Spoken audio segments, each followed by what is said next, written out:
Hello, my name is Angel Elza, and today I will be presenting a lesson plan that is going to encourage my students to explore their own personal cultures and interests and experiences that have made them who they are today.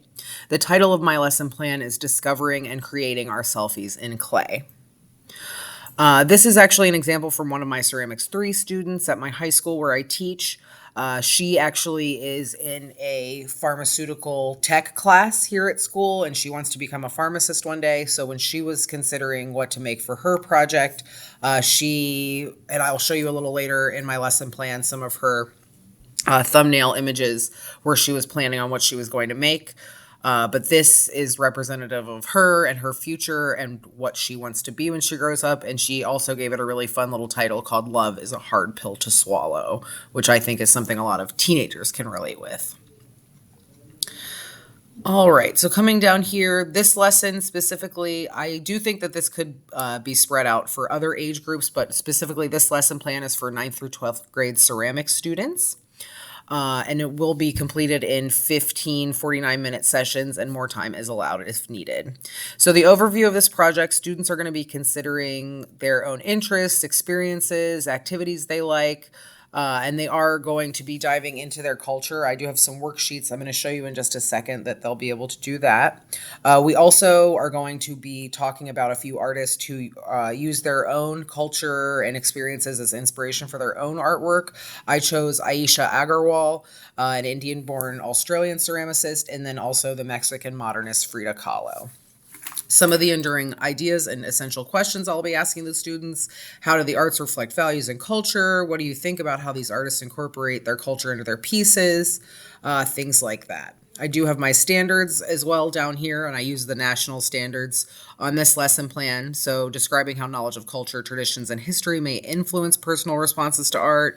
There's going to be a lot of experimentation and planning, making multiple works of art to come up with your final project idea as well. So they're going to have a variety of things going on there.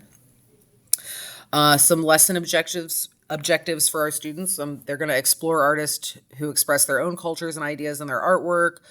They're going to create a piece of art that communicates their personal interests.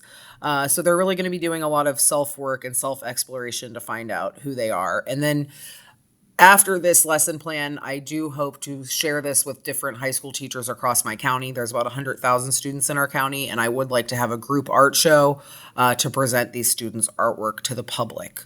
So that is something that hopefully will happen from this project. Tools and materials, these are pretty general things that we use in the classroom: clay tools, and the students do have access to their own personal tools as well as community tools in my classroom. I'm going to need a Promethean board for my presentations, the table and chairs in the classroom, a kiln shelf, all sorts of things to get this project completed.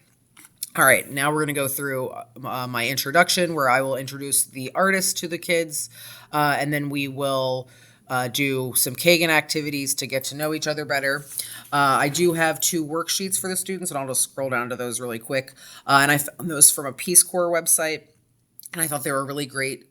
It's going to ask the students about things that happen in their culture, like how do they greet each other, what kind of foods do they like, what kind of music do you listen to, what foods do you eat at home, what do you do on special occasions, what do you wear on special occasions, so things like that. So day 1, all that introductory stuff is going to happen about the artists, project requirements, what's coming up. Day 2, we are going to be working on our sketchbooks to get our creative juices flowing. And we're going to be completing those worksheets. Day 3, they're going to continue working on their thumbnails, and that's the student that I was speaking about earlier and her thumbnail ideas, really breaking down that piece she made. On the 4th and the 5th day of the lesson, they are going to weigh out their clay and get everything they need. Days 6 through 10, they're going to be building those structures in clay. That's one of my Ceramics 1 students. We were completing busts of themselves.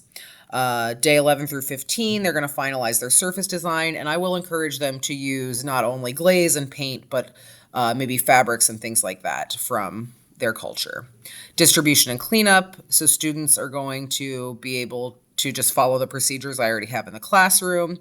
And then students are going to submit their assignments into Google Classroom. And then also, if they want it to be part of that art show, they can email me. This is the general visual art rubric I use in my classroom. And that really is a good way to have a discussion with the kids, I believe. Then I have the information about the artist that I had chosen, Agarwal and Kahlo. And then we have my references. All right. Thank you so much for listening. And I hope everyone has enjoyed this class as much as I have. And I am excited to have my students creating objects that will hopefully be appreciated around the globe. Thank you.